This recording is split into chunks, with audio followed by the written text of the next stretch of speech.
Next up, we have Joseph. Joseph currently serves as Vice President of Wealth and Asset Management for MoneyBlock, where he is responsible for managing and development of the firm's wealth asset management platform. Prior to MoneyBlock, Joseph was a market maker at the Chicago Board of Options Exchange until 2001.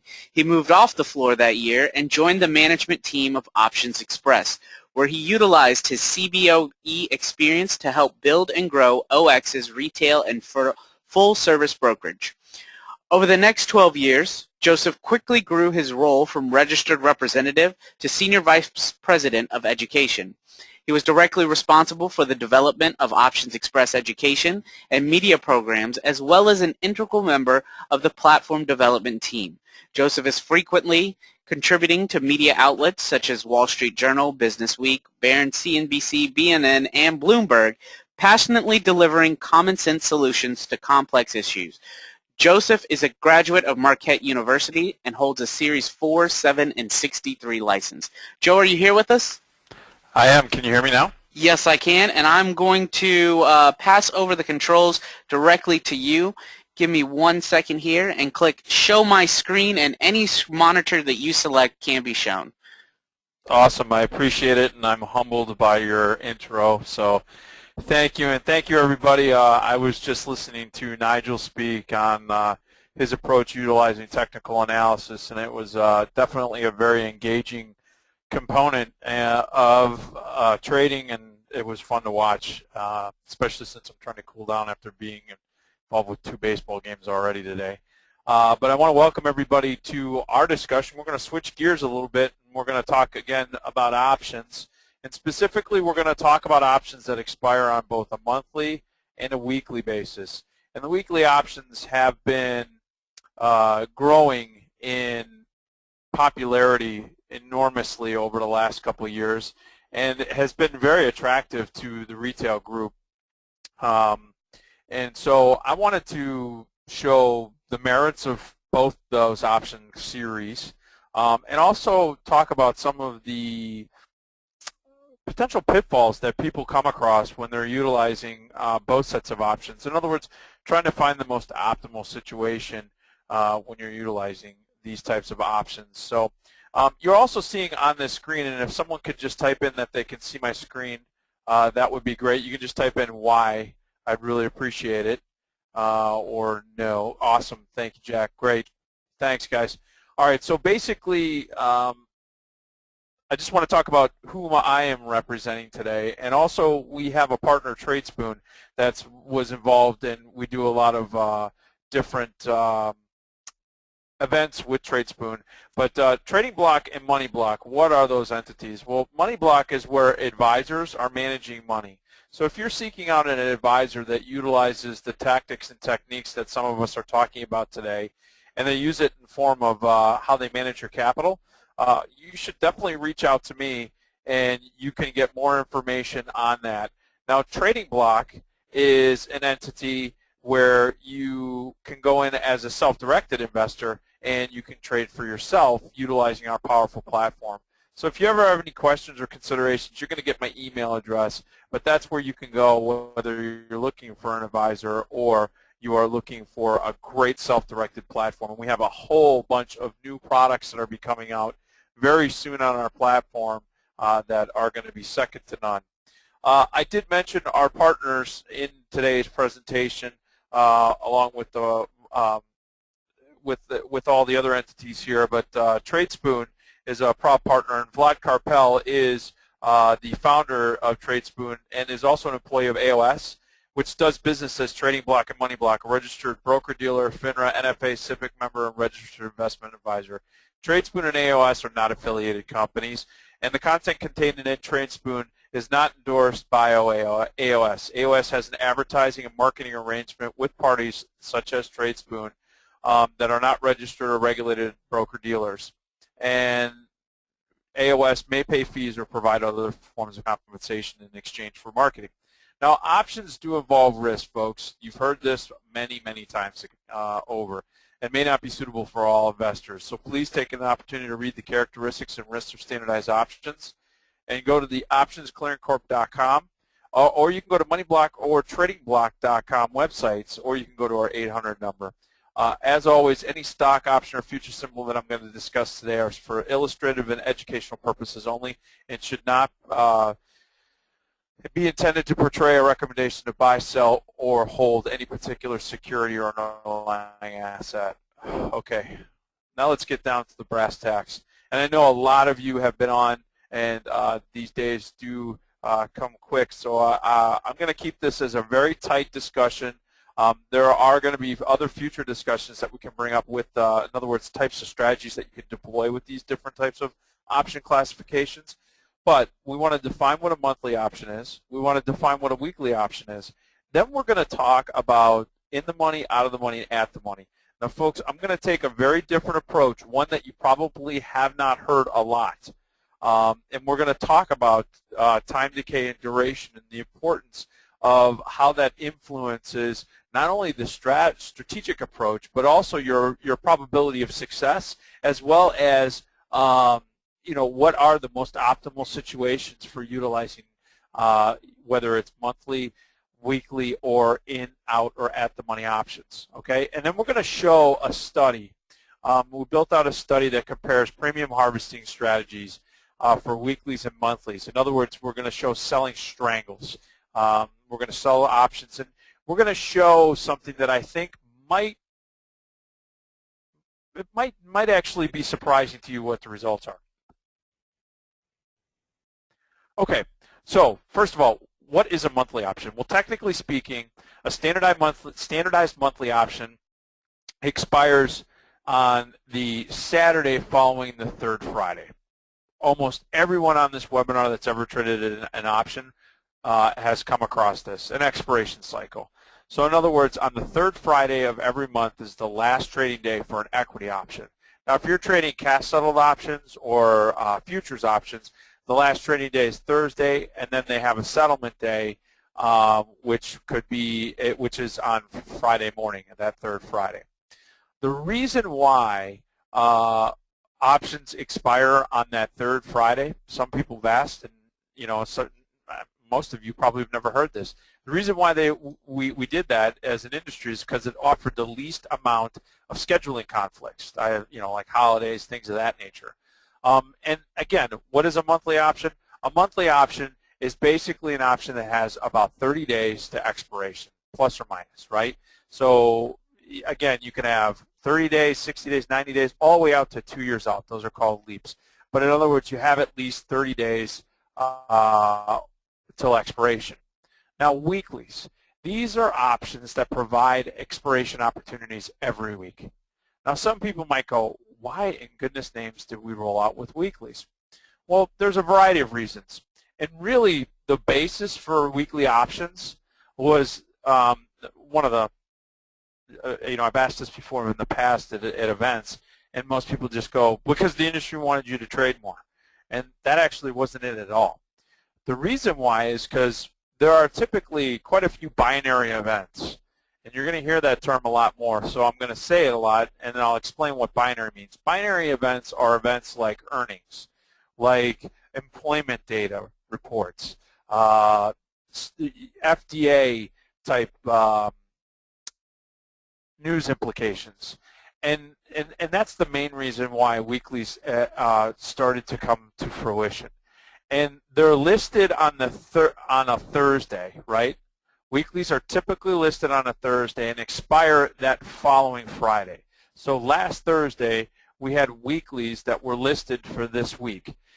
Now, right, they're not going to be listed, though, if there is a normal monthly expiration the following week. And in this case, June expiration isn't next week, it's the following week. And if there is a quarterly, because gosh, I'm telling you, there's all these classifications, monthlies, quarterlies, weeklies, and guess what? You know what's going to be coming soon? Dailies. Yes, folks, believe it or not, we're going to have daily options. But you're going to usually see it designated as week 1, week 2, week 3. You'll see week 4 in a lot of cases where the weeklies are listed. And the thing about weeklies is it offers you an opportunity to implement very targeted buying and selling or spreading strategies. What I mean by that is that, ladies and gentlemen, when you look at weekly options, they're attractive because they seem like they're relatively fairly priced. Well, they are. And what I mean by that is that the components of time are not as large in weekly options as they typically are with monthly options. And that's logical, right? You have less time to be right with weekly options. That's where I have a problem with weekly options. You have to be pinpointed. You know, Nigel actually would be a great individual to lean on and look at his system with the short-term trend implications that I was seeing him talk about. And he would probably look at weekly options because they don't have a lot of the time components that options typically is always fighting against you if you're buying options. They do have some volatility in it, but you know, it's not going to be outrageous. Basically, you're talking about a pure delta play or delta gamma play, which is directional. You are playing a directional game when you're trading weeklies, and you have to be right. Otherwise, you are going to rack up losses pretty quickly. That's why I suggest one thing. If you're going to trade weekly options, I would be trading weekly options only into binary events. As I had mentioned before, a binary event is any type of market event like earnings, government reports, Fed announcements, something where there could be a very short-term fast catalyst.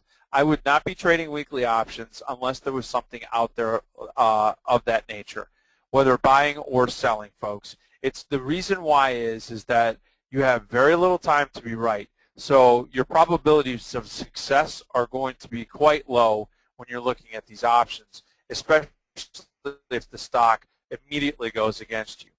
Now, I said that I wanted to talk a little bit more about the proximity of a strike price to where the underlying is trading. In other words, whether the option's in the money, out of the money, or at the money. And the reason why I want to discuss this is twofold. One is that you understand the relationship of the stock price to the option strike price. It's important. There are a lot of new people here. There could be a lot of traders that don't use options, that trade primarily just Forex or futures or something of that nature. And I wanted to point this out for those that are learning about this because it's important.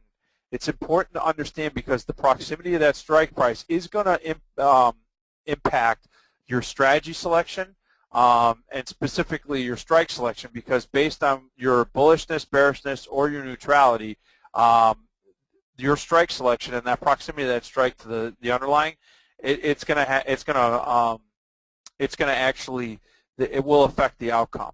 So if the stock's trading at 128, though at the money call and put, right, is the 128 calls and puts. We call that at the money or ATM.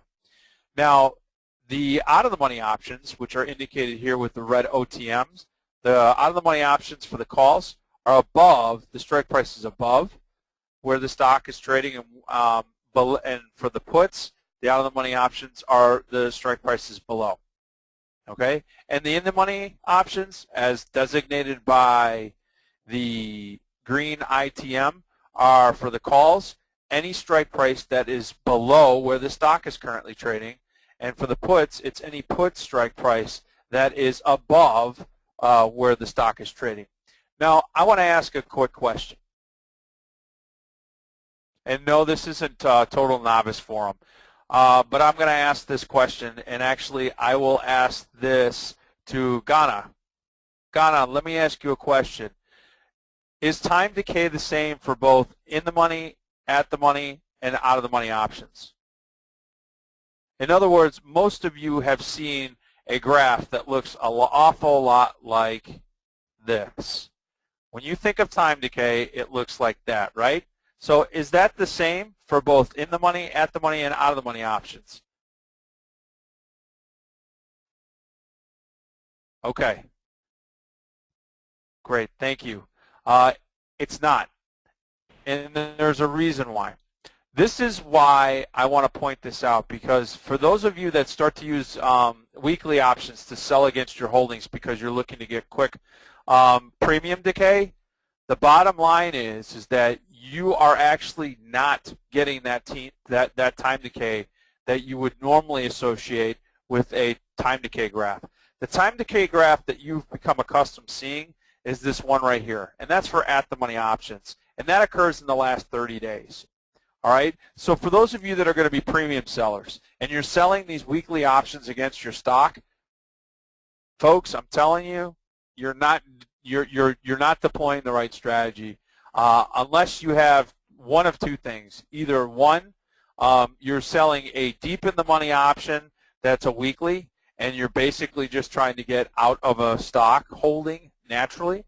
For those of you that are doing credit spreads and you found very little success in doing weekly credit spreads, the rationale is, ladies and gentlemen, we've been in, first of all, a trending market. Second of all, the options that you have to sell to actually get a premium worth taking are way too close to where the market is trading. In other words, the strike price that you sold, even though it might be out of the money, it might only be slightly out of the money, you still probably in most cases have only about a 50-50 or maybe a 60% probability of being successful. And with weekly options, it's just not going to work. And the one other thing is, too, for those of you that are doing strategies like credit strategies, like credit verticals, whether they're put or calls, cover calls, naked straddles, naked strangles, whatever that strategy is, the one thing that I want you to recognize is whether you're selling out of the money or in the money options, that time decay, it really is occurring that 30, 60, or excuse me, that 90, 60, 30 days before expiration. Most of the time premium in your out of the money and in the money options is gone. Okay? It's the at the money option, the option strike price that's the closest to where these to where the stock is trading, where that will start to ramp up when you get 30 days in expiration. So as I said, I wanted to dispel, well, first of all, instruct you and give you some guidelines on what weekly and monthly options are, and then really the value of weekly options. I am a true believer that you can use weekly options going into binary events. I do not believe that there are a really solid vehicle or strategy component to those that are trying to look to generate revenue from selling options, specifically credit strategies. I'm just going to tell you I've had limited success, and so I wanted to put some proof in the pudding. And what we did was that we basically looked for a 2-year period from 2010 and 2011, so that's 2 years. We wanted to sell one standard deviation strangle. We wanted to sell one standard deviation strangle every month. So basically about with 45 days left to expiration for the monthlies, and then we did it every week. So on that Thursday, we would sell a strangle. Now some of you might say, well, what's a strangle? It's an out-of-money put and out-of-the-money call. And what is one standard deviation? Well, basically that's about 60. If you look at a, I'll use the layman's term, standard bell-shaped curve, like this. I know that's a horrible drawing, but I'm not here as an artist. I'm here as a trader. And the bottom line is that one standard deviation, if you remember your statistics in a bell-shaped curve, constitutes 68% of the price action between up and down, okay? So basically what this does is it takes into consideration all the price action. So I'm selling options every month and every week that are one standard deviation out from where the market is trading at that time. Okay, and as you can see from here, from this graph, that's what I'm doing. So you see my landing area right here is my profit opportunity. Once it goes beyond there, I'm starting to rack up losses. Now the other reason why I talk in terms of probabilities and then one standard deviations is because if I'm doing this strategy where I'm selling this put and selling this call, that are basically one standard deviation out of the money, that's telling me that basically I have about an 84% probability that these options are going to go out worthless. That's also a great example of why when those of you that are buying those cheap out of the money options, you find that basically about 8 times out of 10 you're losing money. All right? Unless you get that big violent move, and that's why I'm suggesting if you're going to use weekly options, you're going to use them in front of catalysts like earnings events, like FDA announcements, in front of events like Fed announcements. That's when you're going to utilize these options. You can also start utilizing these options if you start to get accustomed to a certain type of service that you probably heard on how to analyze the market and look for opportunities like that. But those are very difficult at best when you're utilizing options to be extremely profitable. But let's actually go into the study that we did. So selling that one standard deviation out of the money strangle, let's look at the results. Well, the weekly trades, which I did 104 of them over 2 years, the total P&L was $345. Now, that does not include commissions. So as a matter of fact, if I did include commissions, I would be a net loser. Now, I did it also on the monthly trades, right? The ones that have 30 days. Actually, it was about 45 days. But somewhere in between there, the monthly expiration cycle. You'll see that I did 24 of those trades over that 2-year period. And I found that, not including commissions, I made $1,574. You can see that that's a significant difference, folks. And I actually was surprised. I didn't think it would be that different. As a matter of fact, for a lot of years before I looked at this, we were advocating looking at utilizing weekly options as more of a consistent dividend stream. And now after doing this, I actually see that while you could potentially generate a dividend stream like writing weekly calls against your stock or doing weekly credit spreads, at the end of the day, I was finding that I was not making enough money to actually make it feasible. As a matter of fact, I was making less money because I wasn't getting paid enough time premium in the options I was selling. A lot of the options that I was selling, and let's go back to this, were within that one standard deviation range, which means that I had a higher probability of not being successful because I had to sell within that one standard deviation on the weekly options because I just wasn't getting paid enough. Okay, so these results really shocked me, but it also told me two things, and these are the most common mistakes that we make. One is just because I get to trade a particular strategy more frequently doesn't mean I'm going to make more money. Okay, you got to look at these different types of products and these different types of opportunities, and you have to weigh out the risk and rewards. How do you do that effectively? Well, you can look at charts. You can look at you can look at all those different kind of components. But at the end of the day, this is what I look at, right?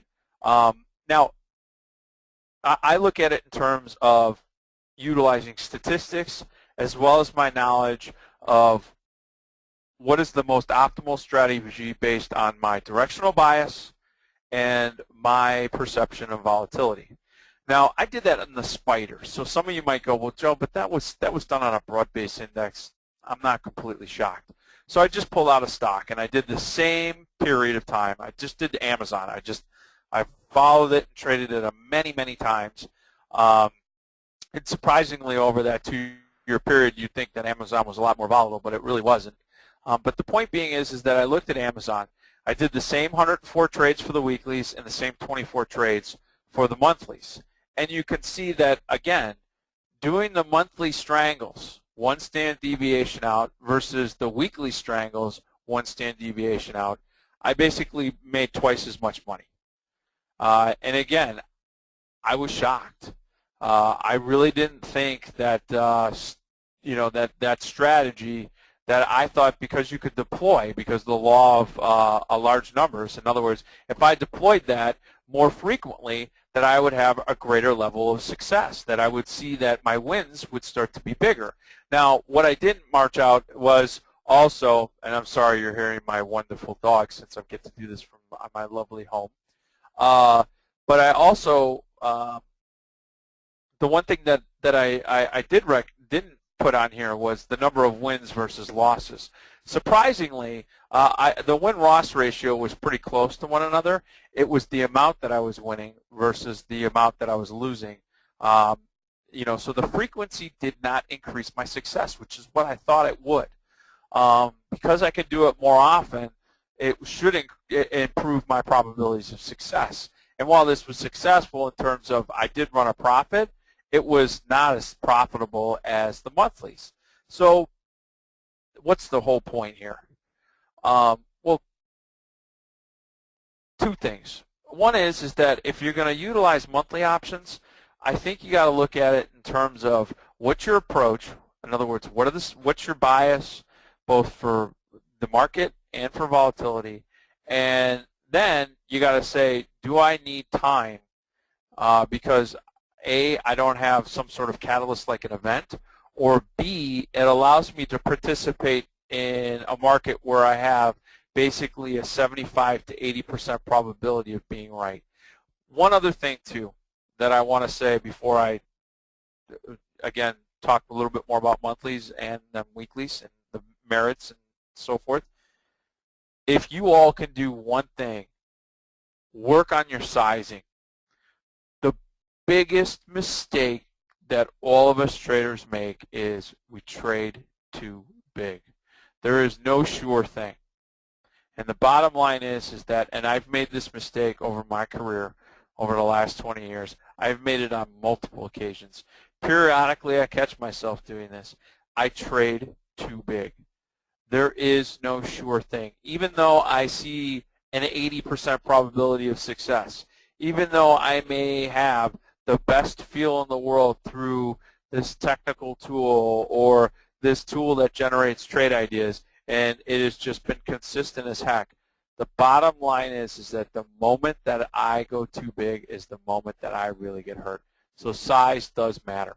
So monthlies typically give you, what are the benefits? They typically give you more time to be right. I typically, when I'm doing monthly strategies, I want to be at least 45 days, somewhere between 30 and 45 days, 50 days, right? I typically, if I'm going to be deploying longer than that, so in other words, I'm using options that are 3 months, 6 months, a year, or 2 years, and I am.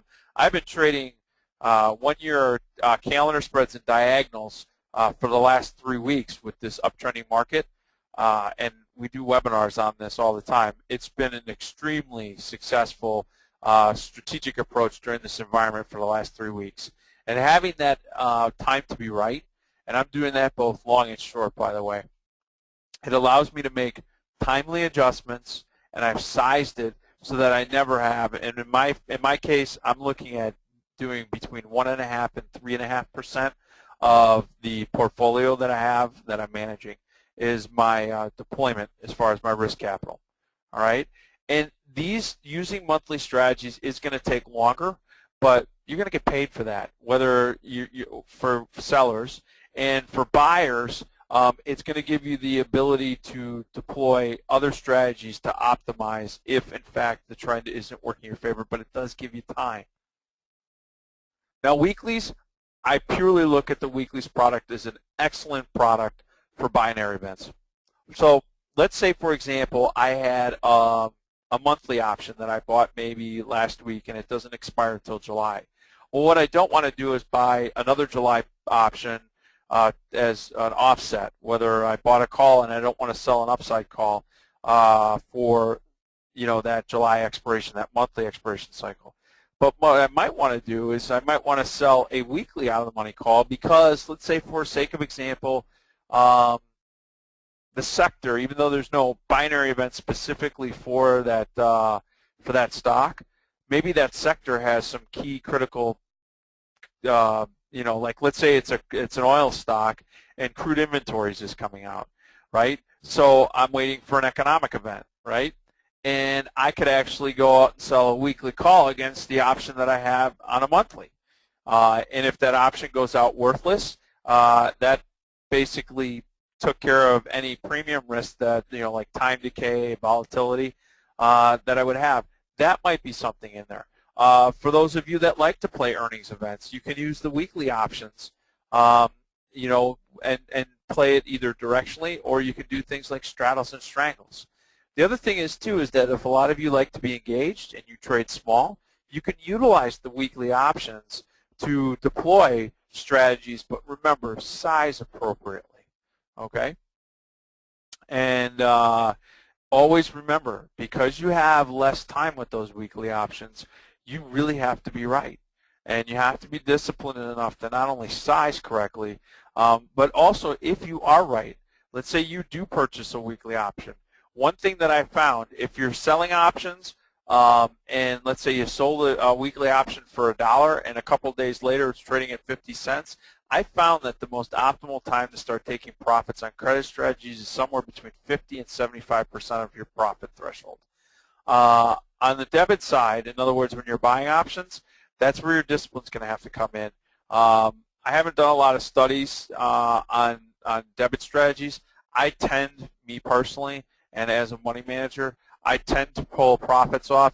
If the stock moves in my direction based on my bias, and I see in a 2-week period, so I put it on in 2 weeks, over the next 2 weeks, the stock had trended up nicely and I see a 50% profit or more, I get out of the trade, right? You live to fight another day for taking 50% profits. Now, some of you might say, well, what about the losses? How do you mitigate that? Ladies and gentlemen, I size it so that I don't have to sit here and worry about looking at my losers all the time. I look to manage winners, and that's why I focus on managing the winners. It doesn't mean that as I get close to expiration, I don't start managing all the positions, right? So if I have an actual position that's working against me, I'll still manage it, but I don't dwell on it. All right, and I know that we're trying to catch up for time, and so what I want to do is, first of all, thank everybody. I wanted to make sure that we got through the material. Like I said, I wanted to make it short and concise. Jason and team had said we had about a half hour to 40 minutes, and I know that we're running over.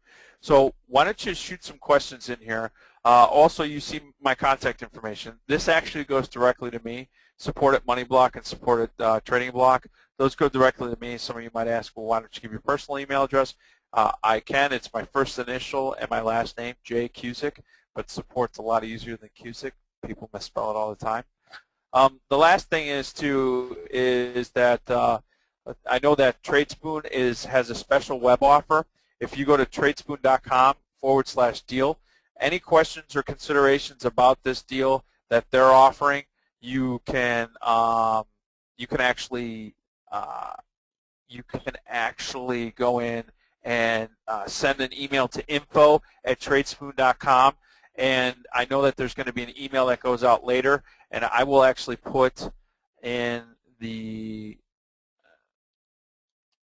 area where it's at tradespoon.com/deal. All right, and so if you want to take advantage of that from our partners at Tradespoon, any questions or considerations about Tradespoon, they are a separate entity from Trading Block and Money Block, but we are partners. Now what I want to do is I want to take a look at the questions. Okay, so great, they're coming in, so why don't I do this? I'm going to take some questions. Let's see. All right. If you would like, Joe, I could just read them to you. I have them pulled up right in front of me. Yeah, I actually have them too. So let's see. Ghana, I know that you had thought at first this is a little bit of a novice forum, but we had a short period of time, and the long and short of it is that I think what we want to do is just walk through the advantages and the opportunities with these types of different expiration cycles. But strategically, there are a whole plethora of different things that you can do. But I want to point out what my experience has been and how I utilize them. Celesso, and I just killed your name, I apologize. Wouldn't it be better to sell 2 standard deviation more contracts? In other words, selling it out 2 standard deviations. Sure, it would be wonderful to do that, but I don't know if any of you have been selling options in the last couple months. Implied volatility is non-existent. In other words, there is no premium in options that are 2 standard deviations out. You're barely finding premium in options that are 1 standard deviation out. It would be ideal, but at the end of the day, we don't have the volatility that we need to even get that far out. And when you do see it, find out why it's there. In other words, there is some sort of binary event. Once you understand what that event is, then boom, you go for it. Ghana asks, is the risk of selling naked call as part of a strangle big? it always is big when you're selling naked options. Specifically calls because of that unlimited risk to the upside. That's why I know someone just asked about condors. In other words, you go in there and you actually sell an option that is, and I'm actually going to bring up our website and see if I can't get in there to maybe pull up some ideas, but where you, and there's my ugly mug, so I apologize for that. You guys should be seeing our trading block website, and let's see. I'm going to actually go in. I'm actually going to just show off a couple things.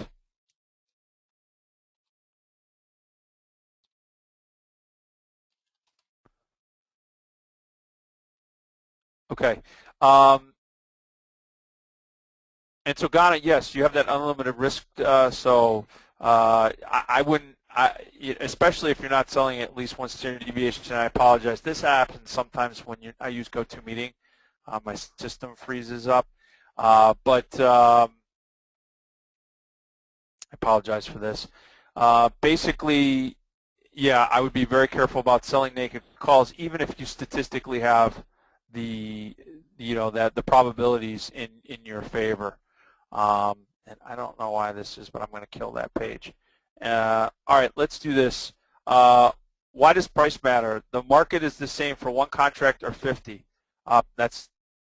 The price is the same, but if you do 50 contracts and that constitutes 100% of your portfolio, and you take a 50% loss, you're out of the game.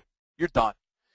So the long and short of it is, and I'm just going to be very frank about this, I have traded for 20 years as a market maker, as a retail trader, as a money manager, and the biggest mistake that I've ever made is I trade too big.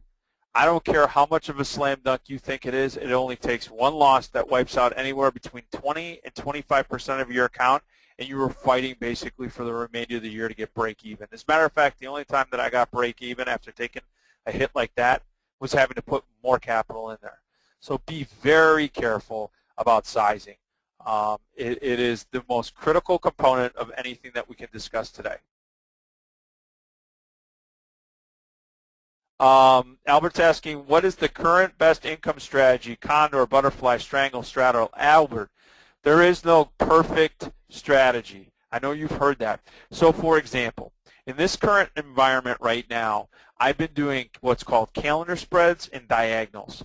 And the reason why I've been doing calendar spreads and diagonals is because with the volatility environment that we're in right now, where I'm buying longer term options. In this case, I'm actually buying leaps and stuff that through a proprietary algorithm that I built, I actually find stock picks that are extremely optimal for a 1 to 5 year period. In other words, as far as trends concerned. And I've also devised an algorithm that over a 50-day period gives me a strength of trend. I use that to find stocks that have both bullish and bearish trend tendencies. And what I've found in this environment is that the calendar spread, the 3-month calendar spread, or the let's say I'm selling, well, June I wouldn't sell now, but let's say I'm selling July and I'm buying September or October. I'd started doing this about 3 weeks ago for my clients, where I was buying January 2015, actually it was about a month and a half ago, and I sold May's, I sold June's, and I'm getting ready to sell some July's. That's also called out in the industry poor man cover call. But that strategy right there is trying to take advantage of decaying front month premium in a trending market. I have a long-term trend and a short-term trend perspective, and I'm trying to sell 1 standard deviation out options to basically mitigate my cost basis on my overall sentiment, which is I'm long-term bullish or I'm long-term bearish. As a matter of fact, I'm doing it as a long short. And last point is that, Albert, I am actually doing this in accounts like IRAs as well. So again, we have videos on our site at Money Block and Trading Block if you go to our Learn area. I gotta thank you. I'm glad I redeemed myself. appreciate it, especially on a Saturday afternoon as all my kids keep looking. Oh, no, please, and don't apologize. This is a great comment, and I appreciate it. Keep me on my toes and keep me honest, right? I'm always honest. Now, Jim just brought up something. Why not use a trailing stop on an option spread profit versus taking them off at 50% profit? Jim, I never use stops on spreads. As a matter of fact, I don't use stops anymore, and this doesn't mean that you shouldn't use them. This is your prerogative. I'm talking about me as a trader. I don't use stops at all. I use my sizing. That is my main focus. Now, what I will say is this. If you are doing a credit strategy, instead of, Jim, if you want to do this, I take my profits at 50%. I cut my losses on credit strategies like credit verticals, like bear call spreads, bull put spreads, things of that nature. On the credit strategies, what I do, Jim, is it basically, if it's gone against me 200% of the total risk. So in other words, if I have a $5 credit spread, all right, Jim, and I sell it for $1, when that credit spread is trading at $3, in other words, I've lost $2, I'll pull it off. That's typically when I'll start managing a loser when I'm using credit spreads. With debit strategies, what I do with debit strategies is basically the debit I pay, right, that's what I'm willing to lose. So if I buy that spread for $1, right, that's $100 of risk. I'm willing to lose that, okay? Statistically then, what I have to do is that I want to have better on debit strategies. I want to have better than a 65 to 70% probability of success, which means that I'm probably doing deeper in the money option strategies, especially when volatility is low.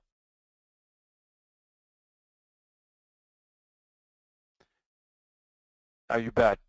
And Bill, I don't understand completely what you're asking here, but if you have any questions that you want to shoot to me directly. Oh, and Morgan, I'm sorry. No, you shouldn't be seeing more. I can't talk about TradeSpoon because I'm not a representative, but some of you are asking, what is TradeSpoon? TradeSpoon is and here are the services. They have a few services here. But if you have any questions, you can email them at info@tradespoon.com, and here's their contact information. MoneyBlock and Trading Block are two sites. MoneyBlock, if you're looking for an advisor, folks, if you want an advisor that utilizes these types of strategic approaches, the approaches that we're all talking about today, contact me. That's what I do. I have, as I had mentioned, I do this for clients. We use a very strict methodology. We use proprietary technology to get into these different types of opportunities, and I use derivatives because I believe that is the thing that separates a manager that's going to outperform a overall market benchmark. Everyone tries to wrap their performance around the S&P 500, the Dow Jones, the Russell 2000. I think those are excellent guideposts. That's not what I'm marking my performance out on. My performance is going to be marked out on the different types of asset classes that I use, and I use them appropriately to fit the objectives and risk tolerance of you, my client. And we'll sit down and work that out. It sounds, we're using alternative investments, meaning that we're using options. But you're all on this call today. You're spending 2, 3, 4 hours on a Saturday to learn about different types of product offerings and different types of tactics and techniques. Well, that's what I do for clients, and the beautiful part is that you can see it. In other words, you can log into your account. It's extremely transparent, and the nice thing is that you keep learning all of this stuff from all these different wonderful presenters today, and you can actually go in and you can work with an advisor. So as you learn more about Forex, as you learn more about different options approaches or stock approaches or different asset classes that you want to talk to an advisor about, and they may actually deploy it for you, or they can actually start helping you become a stronger self-directed trader. Come talk to me. It could be an excellent opportunity. And again, that's at support@moneyblock.com. Great. Thanks, James. And everyone, take care. Have a great rest of the weekend, and hope to see you all soon.